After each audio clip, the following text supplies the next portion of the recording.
The cabin air filter in 2018-2021 VW Atlas models is located behind the glove box. Open the passenger door and fully lower the glove box. You'll see a black plastic cover secured by clips or screws. First, disconnect the glove box damper, a plastic arm, by gently prying it off or removing its screw. Then unclip or unscrew the filter cover, usually 2 or 3 Phillips screws. Once open, pull out the old filter. Note the direction of the arrow on the filter. It indicates airflow direction, usually towards the rear of the vehicle.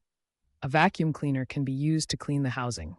Now we'll install the new cabin air filter and reassemble the components. Insert the new cabin air filter into the housing, making sure the arrow on the filter points in the correct airflow direction as noted during removal. Reattach the filter cover and secure it using the screws or clips that were removed earlier. Reconnect the glove box damper and then close the glove box fully.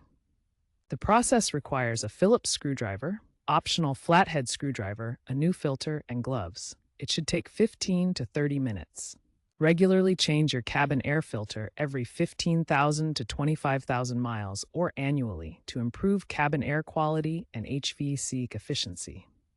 Consider upgrading to a HEPA filter for better protection against pollutants.